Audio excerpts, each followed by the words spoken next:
Tonight, we're delighted to have Joanna Schaffhausen with us. You've read the first book in her series and loved it. And now you get to hear all about the recent one, the current one that she has. So I'm going to just introduce Joanna. She's going to take it from here. Thanks, everybody. All right. Hi, everyone. Thanks for tuning in. Thanks for everybody in the room. It's so great to be here in California at Book Carnival, which I just love. So thank you, Anne, for having me. You're welcome. Tell them the truth, though, about how warm it is where you live. Oh, yeah, it's been warmer in Massachusetts the past few days than it has been here in California. I'm really kind of sad I didn't bring my winter jacket with me. We were at the zoo yesterday and it was feels like 46 degrees, which I'm a pretty hardy person, but you know, New England stock, when it's 46 degrees at home, I wear my winter jacket. But we've been having a great time anyway. I have my family out here with me and we've been doing all of the touristy fun things. And now I get to do this, which is great. This is my first in-person event since the pandemic. So February 2020, when all of my events one by one was like canceled. Like, oh, okay, this is how it is now. So it's wonderful to be both on Zoom and in person. And I'm going to talk today about the Ellery Hathaway series. I understand some of you read the first book and then the last book just came out. That's Last Seen Alive. And the two sort of pair well because they're this Ellery and Reed come full circle, I think, from where they began to where they end up in Last Seen Alive. So the series, I actually wrote a version of The Vanishing Season more than 20 years ago. And I was reading one of the very many Ted Bundy books that are out there. And when I was reading this particular Ted Bundy book, I was struck less by Bundy himself. I mean, he's fascinating, obviously, and his narrative is, I mean, Hollywood couldn't make him up. We've certainly tried. He's the prototypical Hollywood serial killer. But I was struck less by him this time than all the people around him and the way he kind of went through so many people's lives like a wrecking ball. From the people who were victims, the people who hunted him. There were so many lives, the families of the people he killed who were left behind, and even sort of the sliding doors kind of people. You know, there are women who will tell you that Bundy came to their college campus and he was doing his thing where he was on crutches or had his arm in a sling and, you know, please help me carry my books or, you know, help me to my car. And the women would say, you know, okay, yeah, I'll help you. I just have to go, you know, put my stuff down and I'll come back and help you. And by the time they got back, Bundy was gone. So like, these are people who could have been his victims, but weren't. And in a sense, like this also has marked them for life. This feeling of like somebody walking over your grave. And then the knowledge, obviously, that like he went and got somebody else. So you didn't die that night, but somebody else did. And Reed and Ellery, the two central characters, are loosely inspired by two real people from the Ted Bundy saga.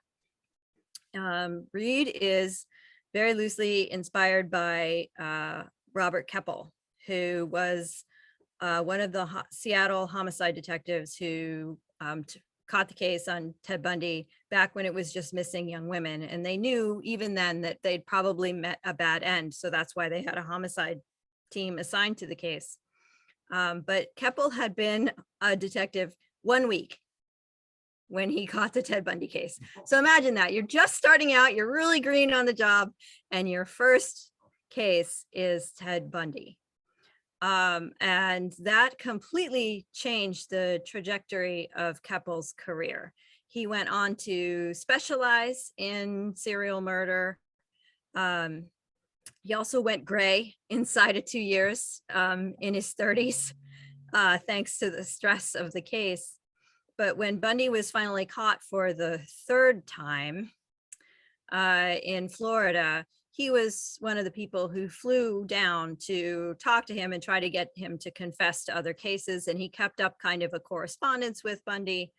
And he became sort of famous for his role in the case.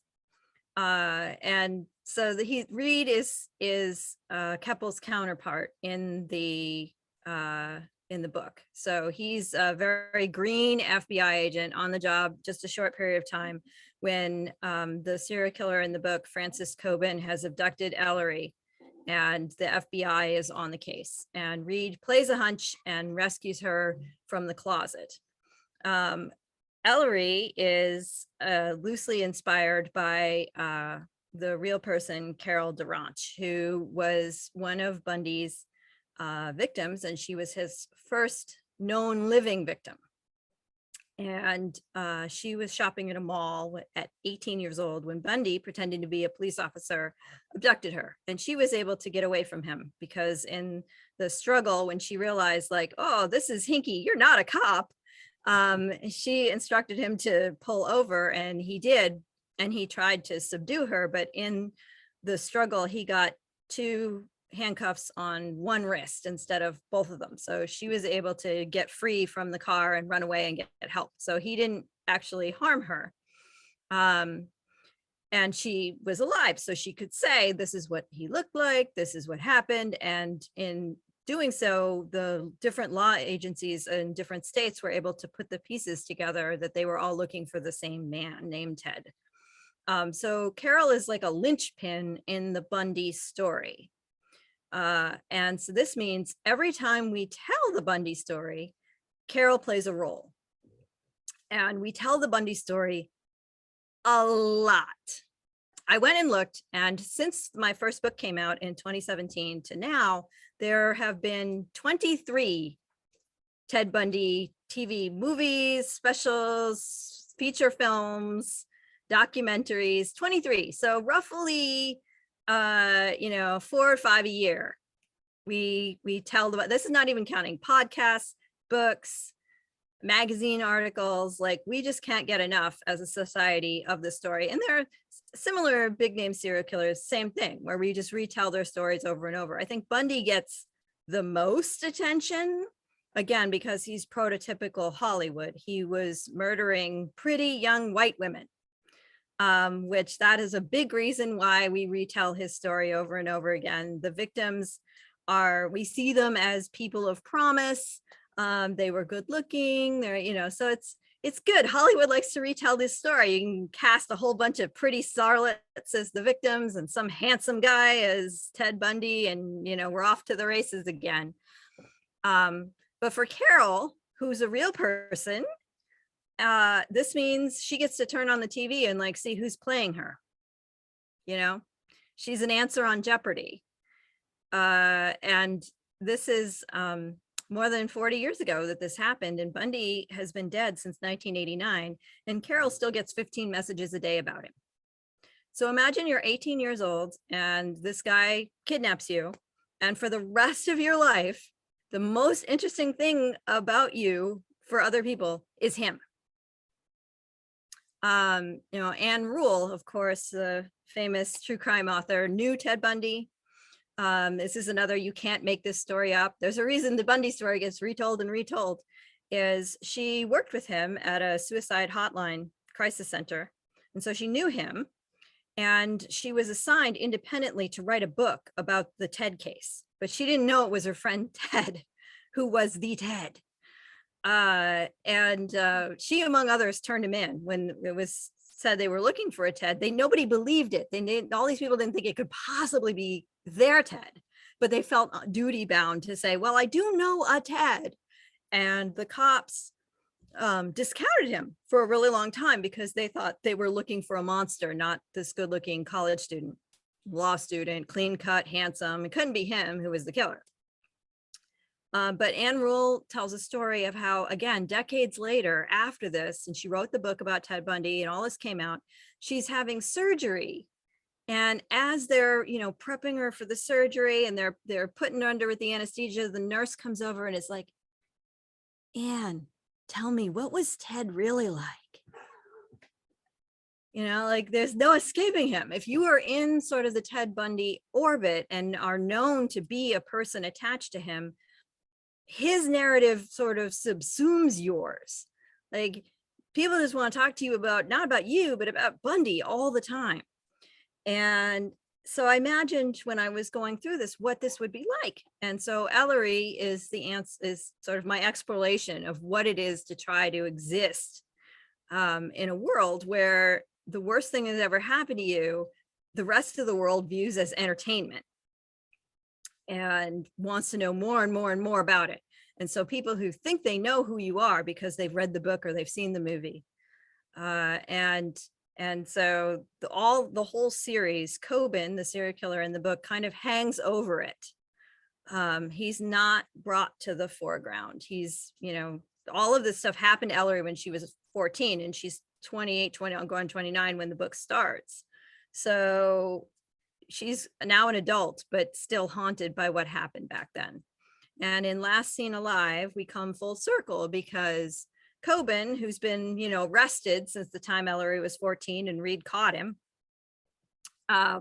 is kind of twiddling his thumbs on death row. And he's like, okay, so I killed some other people and I'll tell you where their bodies are, but Ellery has to come visit me. So you could imagine if you're Ellery, your first answer is like, hell no, you can go rot in your cell. I'm not coming there. But for the families who never got answers, they are putting pressure on her to do it because they want to know like what happened to their their sister, their daughter, their cousin, whatever. These families have been desperate to know, like, did Coben kill them? Did he not? Where are the bodies? Can we bring them home and bury them? And they want answers. And so Ellery, who already feels a lot of survivor's guilt. So if, somebody who killed 16 people and you survived, like Carol will tell you, like she escaped from Ted Bundy and he drove up the road and got somebody else that night. Debbie Kent was her name. She was 17. And so, you have this, why me? Why did the universe let me live? And it took somebody else. And so Ellery is like, well, there's these families that desperately want answers, and maybe I can give them those answers. And then when a new body shows up with Coben's signature on it, now she definitely wants answers because he's in jail, in prison, on death row. So how is he out killing people, or who is helping him? Who is following in his footsteps? What does he know about the case? So Ellery agrees to go to the prison and talk to him. So this reunites her with Reed because they have been separated for a while, and we're off to the races. I've been talking for a long time. I don't know if there are any questions you have about serial killers, about books, writing, Reed, Ellery, anything. Yes. I have a question. Yep. When you structure a story like this, when you plan this involved a book, do you start from the first line of page 1 and right to the end? Do you know how it's going to end when you start that first page? Yep. Okay. So the question is, how do you structure a book like this where there's a lot of moving parts? Do you start in the middle? Do you start at the end? Like, do you know what's going to happen? And this gets at like the plotter versus pantser. That's the terminology that authors use. So a plotter is somebody who carefully plans the entire book, and a pantser just sits down at the keyboard and is like, let's see what happens. I'll just start typing. I'm a hybrid in between. I'm a plantser. So like if a pantser knows A, B, C, D, E, F, all the way to Z, and the pantser is like A and go, I'm like, I know A, B, and L, Q, S, and Z, I usually have a pretty good sense of where I want to end up. So like the book, obviously Last Seen Alive is a book that's going to be building to a confrontation between Coben and Ellery. They have to have the showdown. So I will know that is coming, and I have to sort of arrange it so that it happens in a kind of realistic way. But things like what's the result of that confrontation? Who wins, or how does it go? I don't know that part. So I know some things. I usually know a couple of big twists. But I have, as some of my beta readers who are here can attest, like sometimes I get good 20 to 30,000 words in. I'm like, this is not working. And I have to start over. And then I'm a very sad puppy. But usually it does go. Like most of the time I can sit down and I know my few touchstones and I'm able to just go, and I'm linear. I don't like write in the middle and then go back and do the beginning and then do the end. I start at the beginning and I go forward. I think there was a question on Zoom if I saw it, and I think it was about whether the books have to be read in order. And the answer is ideally, if you're going to read them in order is the best way, because the mysteries all stand alone. So you can just jump in whenever you want and you should be able to follow, and it won't spoil you for the other books. But the character development progresses, and Reed and Ellery's relationship progresses sort of over the books. And if you read out of order, that might feel a little disjointed. So they're best read in order, but they don't necessarily have to be. You can just read one off. I think especially the first and the last. Any other questions? Well, Yep. I didn't read the first one, Uh-huh. but I read this one, and I was quite surprised to find that there were 4 more, because this one was complete in itself. Well, thank you. Comment from the audience about how this one is complete in and of itself. And I think it is, in the sense that, like, again, it's a full circle kind of thing. And there's more nuance, I think, to the character development and to Reed and Ellery's relationship in particular. If you've been with them all these other books, you're maybe more really rooting for them to find peace and happiness. But you absolutely can start at the beginning. And I will say the very beginning of this one, at one point I said I wasn't going to do, because it starts, the first scene of Last Seen Alive is Ellery is 14 and Reed is a grown-up. And it's just after her rescue from Coben. And it's from her point of view. This very short prologue where she's in the hospital recovering, and Reed comes in and they have a very short conversation, and she finds out that Coben's still alive. And she's like, oh, that means the story's not done. And she has no idea how correct she really is at age 14 at that moment. But that kind of serves as a background for anybody who's starting the series. But for a long time, I wasn't going to ever show that on screen, in part because Reed and Ellery have a romantic relationship that develops. There's 13 years between them, 13 years and change. And she is, close to 30 when they meet, and she's definitely over 30 by the time they have this romantic relationship. They're both adults, but a lot of people have this issue because he knew her when she was 14. I definitely get some hate mail about that, or some very angry readers who are like, that is very wrong. I'm so squicked.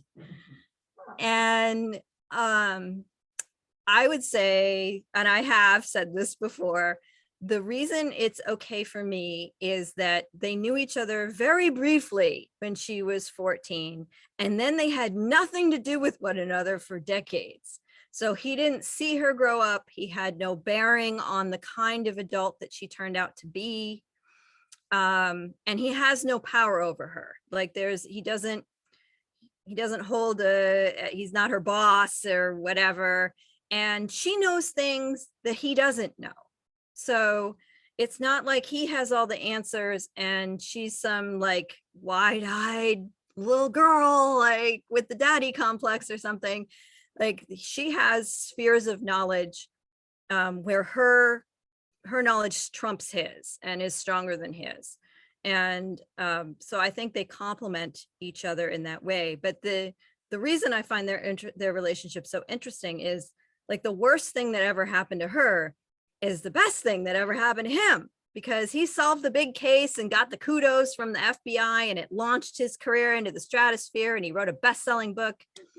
So it's in reuniting that they kind of get to see the truth about one another and get to know each other as people rather than as players in this big drama. And they are also the only people who know the truth of it. So there's all these movies, all these TV shows and everything about and books about the Coben case, but Reed and Ellery are the ones who know the truth, and they can reflect that back to one another. So that is one of the reasons that they share this special thing that nobody else has. I'm really surprised about a reaction that you talk about from the public. Oh yeah. Yeah, I was very surprised. Well, it's interesting. The public will surprise you. I'll say one of the funniest comments I ever got was somebody who felt that Ellery looked pregnant, like the representation they have for her on the cover of The Vanishing season. She felt that the model looked pregnant. And so she was waiting for the pregnancy to be revealed. And of course, Ellery was not pregnant. And so no pregnancy was ever revealed. And she's like 2 stars off. Because where was the pregnancy? Question Yeah. in the chat room about Speed Bump. What about him? Oh, just talk about him? Yeah, he's so Speed Bump is. The question was, does he appear in all the books? He does. His role waxes and wanes.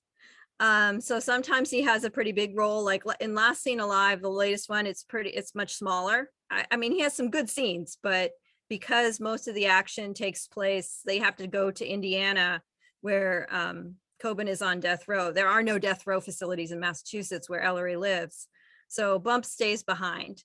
But the beginning of the book and the end of the book take place in Massachusetts, and Bump is there, and he definitely has a big role in those scenes. And do they realize Bump has 4 legs? Yeah, Bump does have 4 legs. He's the Basset Hound. Yeah, he's the Basset Hound in the story. And people ask me, because I have a Basset Hound. My Basset Hound is named Winston. He's back home in Massachusetts now. He didn't get to come. So he's probably going to be mad at me. I've discovered Winston thinks that I'm the pack leader of our family, that I'm in charge. So he holds me responsible for anything that happens. And I discovered this the first time we boarded him on vacation. We went to pick him up and he came running out of the kennel and he ran right past me to the rest of my family behind me. And then he didn't talk to me for like 2 days. He was so mad. The rest of my family, fine, but it was my fault. Even if like they were there when we dropped him off together, but he held me responsible. So we'll see when we go pick him up this time, whether I'm still in trouble. But people ask me, is Bump in the books based on Winston? And it's actually kind of the reverse, because remember I said I wrote the first draft of this more than 20 years ago. And Bump was in that draft. So Bump is very old. He's like 22 now or 25. I don't know. So we got a Basset Hound in part because of Speed Bump in the book. So really Winston is based on Speed Bump rather than Speed Bump being on based on Winston. But now that I have a Basset Hound, I can put even more scenes and more realistic detail in there. But he's the comic relief. I love Bump. He's fabulous. You misspoke here. You mean the protagonist? My husband maintains that Speed Bump is the protagonist of the books, and he is incorrect. I have another beta reader who maintains that Speed Bump is the master villain behind everything the whole time, she is also wrong. Speed Bump is the comic relief. Okay. Could you talk a little bit about your path to becoming a writer? When did you know you wanted to be a writer? What kind of books do you like to read? Sure. Talk about my writing journey, how did I become a writer? What do I like to read, etc. I knew I wanted to be a writer when I was in 3rd grade. I believe we have one 3rd grader in the audience here. Yes, hi. And so I knew in 3rd grade that I wanted to be a writer. And I knew this because we had a weekly creative writing assignment where the teacher would give us the first sentence of a story. Like, I went to the refrigerator and you're not going to believe what I found inside. And then we would have to write the rest of the story. Yeah. And other kids in the class would write like a paragraph. And I'd be there writing like essays, like 4 or 5 pages handwritten. And I knew then that you could tell I was different because we had to write it on like the crappy brown paper, and then the teacher would correct all of our grammar and spelling, and then we would have to rewrite it on the nice paper, on the nice white paper with all of the correct spelling and grammar. So I didn't just have to write this by hand once, I had to write it twice. And so like other kids would be out at recess and I'd still be writing. But I loved it. And I wrote mysteries back then too, where I would write the solution upside down at the end for the teacher to solve. I'm sure they were really hard for her to figure out. They all had a very vaguely Scooby-Doo feeling to them, I think. But I read, Encyclopedia Brown and Nancy Drew and Trixie Belden and all of those classics back then. And later, Agatha Christie. My parents kept John MacDonald and Ed McBain in the house. I read all of those. And I still enjoy reading mystery thrillers. I read a bunch to stay current with my genre. The writer I would lock up though and keep in my basement misery style is Frederick Bachman. He's quite different from me, and that's one of the reasons that I really enjoy him. Because he does stuff I can't do, or I'm like, oh, that's fascinating and I love it, but I don't write that. My husband points out that he writes in Swedish and I don't speak Swedish, so if I kept him in the basement I'd need a translator. And then the problem is, like, he could write in the middle of the book, help, I'm being trapped in a basement, and I wouldn't know. So there's a lot of flaws in my plan. I haven't worked out all the kinks. As a writer, you will.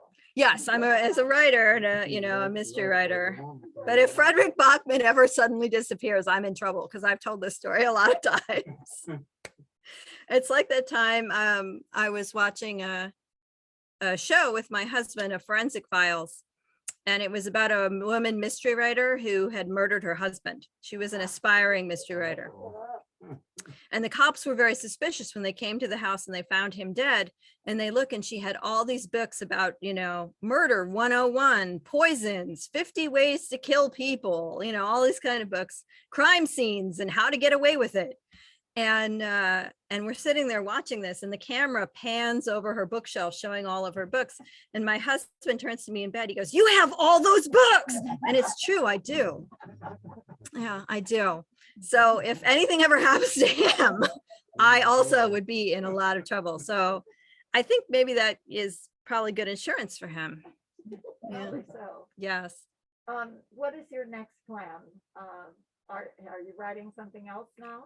So my current series started with Gone for Good. And that's also a serial killer book, coincidentally, set in Chicago.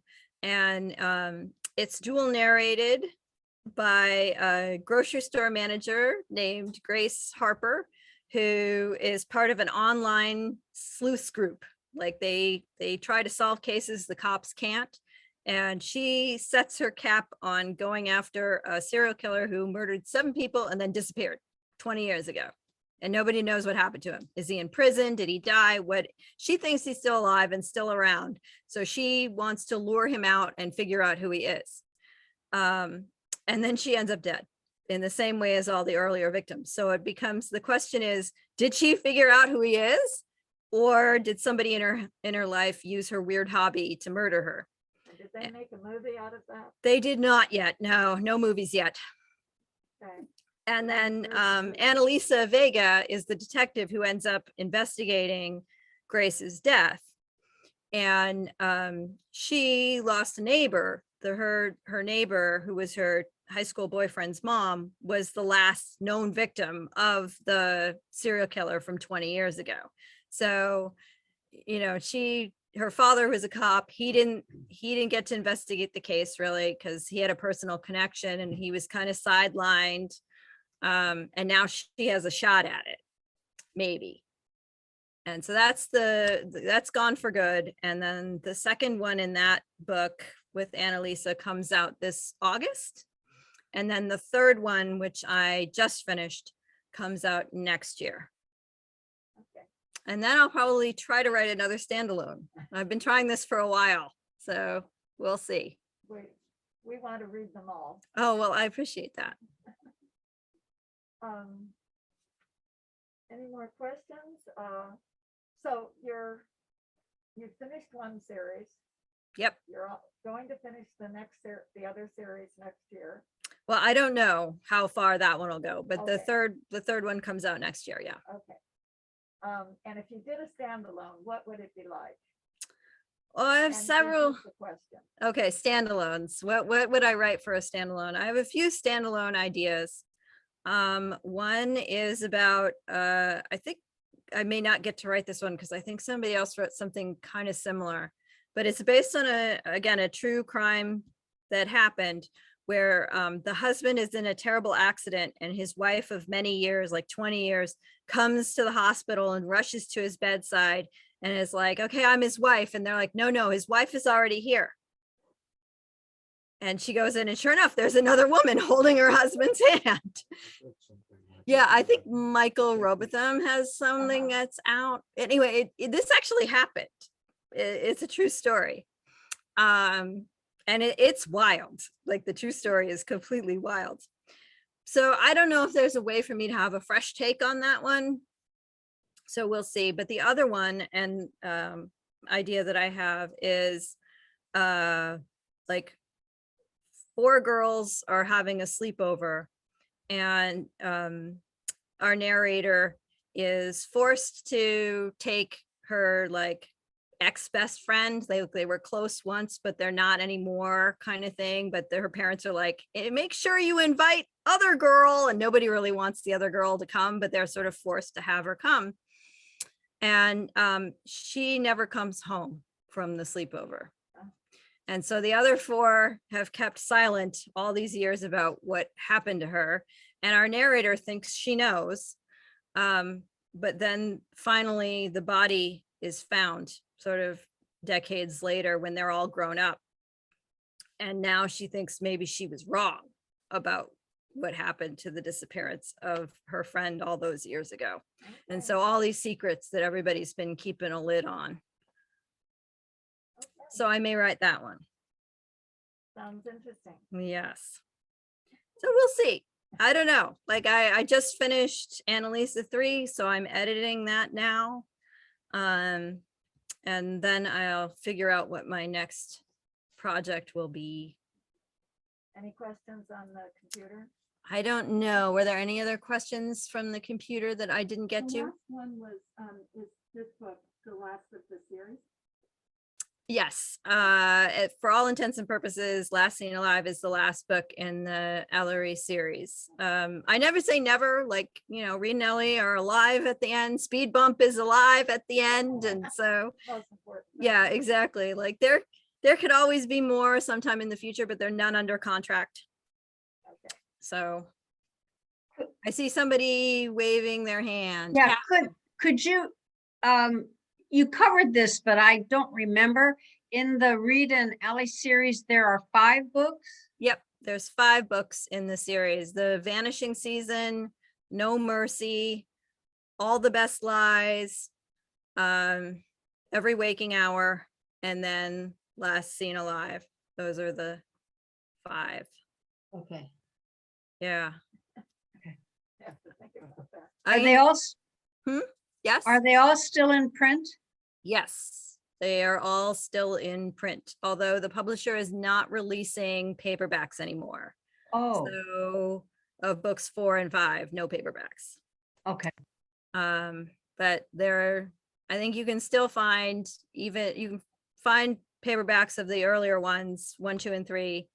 And then they're all available on audio, like Audible and that stuff. And also in hardcover here in many of them. And yeah. And yeah, yes, question. So because I saw you struggling a little bit there, so how do you come up with your titles? Oh God, that's my husband asking me how I come up with my titles because he hates me. So something that some people may not know is the author doesn't really get to choose the titles or the covers. We can suggest things, and then the publisher can say no, and sometimes does. And sometimes they can just insert their own. And then the cover design also, I don't really have any input. I'm allowed to, object strongly. I can tell the pink purse story. That's always entertaining. So the very first cover for the Reed and Ellery series, the publisher sent it to me. It's my first book. I opened it up. I was very excited to see it. And it was so gorgeous, like the lettering with the vanishing season, with the vanishing text. It was really beautiful. It was like a fog effect around the woman they chose to play Ellery. But the stock photo that they used of the woman, she has a big pink purse, which if you read any of the Ellery books, no pink purse for Ellery. And she's a cop. She doesn't really carry a purse, but if she did, it certainly wouldn't be pink.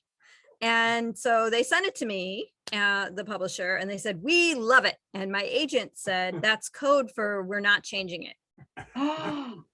And I said, I'm the newbie, right? And I'm like, okay, but the purse. And so I wrote back to my editor and I said, oh, I love all these things about it, but is there a way that we could change the pink purse? That doesn't really seem to fit the character, and it doesn't really seem to fit the genre either. She doesn't really look like a cop. She looks like maybe a woman who was out shopping and got lost in the fog. And my editor's like, oh, well, I'll talk to them, the design people, and see if they can do something. So the next day she sent another file and she's like, you're right, this is so much better. And I opened it up and it was a gray purse. And I'm like, okay, yeah, gray purse is better. Gray purse is better, but how about no purse? Could we do no purse? And she said, well, I don't know, I'll talk to them. But it turns out they do have an erase tool, and they just made the purse go bye-bye. And if you look at the cover, what you will see is Ellery's right hand is doing this on the cover. And right now, because it looks like she's getting ready to haul off and slug someone, which is more in character. But the reason her hand is like that is she used to be holding a purse. So now you know the story behind the story. Yes. Well, she may be holding a purse because she was pregnant. The audience wants to know if she had a purse because she was pregnant. Well, I have to tell you, somebody else saw the picture and thought that she looks like she has front butt, like, Barbie dolls that like twist at the middle, and that like her legs were twisted around so her butt was in the front. Like, people are very confused by the whole abdomen area of this picture. I don't know, they have some really strong feelings about it. Oh, what else can I tell you? Oh, here's another little tidbit that people sometimes wonder about, and that is Francis Coben, the serial killer in the book, named after Harlan Coben, the author? And I'm going to surprise you and tell you yes, but not in the way that you might think. So I hate naming characters. I absolutely hate it. So my main characters, I will sit and think like, okay, what should they be named? They need to have a good main character name. But everybody else, mostly who has like a minor role, I'm like, I don't know, give me a phone book and I'll just like pick randomly. So now there are random name generators on the internet where you can just do that. And I will do that for a lot of the sort of superfluous characters. And back with the first one, you remember Coben is off screen. He's not really a character. He is a minor character in most of the books. He's not on screen. He doesn't have a speaking role. He's history. So he is at the outset a minor character. So back then in the days when, again, remember I wrote this like 22 years ago, they didn't have on the internet all these like character name generating tools. So the way I would do it is I would look on my nightstand and books I was reading, and I would pull like last names or first names from the books on my nightstand. And back then, Harlan Coben wasn't a big phenomenon. It was back in the early days of Harlan Coben. So I had one of his early books sitting there, and I had no idea that he was going to blow up and be this big, huge thing. Yeah, so I named Coben after Harlan Coben back before he was really Harlan Coben.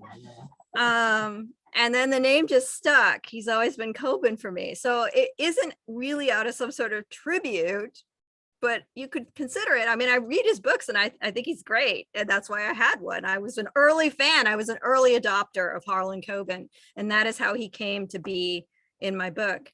And one of my funny little stories about this. Okay, so I wrote fan fiction on the internet, right? So I wrote X-Files fan fiction. In fact, The Vanishing Season started its life more than 20 years ago as an X-Files story. And again, my little trick of pulling names, right, from books that I'm reading. And again, you remember the story about how I have all those true crime books about how to kill people and Morgue 101 and all that other stuff. Well, I pulled some guy's last name as the author of one of these books and put him in a story. Turns out this guy Googles himself. Yeah. And so he Googled himself, found his name in my story, and wrote to me. And he's like, do I know you? Have we met? Like, why am I in your story about Mulder and Scully? Like, what? And I'm like, no, sir, I read your book. It was great. 2 thumbs up. So it's just as well that I'm no longer doing this because it seems to get me into all kinds of trouble. Thank goodness for random name generators. I think that was wonderful. Do we have any further questions here? Any questions online? I think we got to most of them. Okay, so it was wonderful. Great. Thank you so much. Thank you for tuning in. Thank you for coming. It was great with signed books. Yes, sign some books. All right.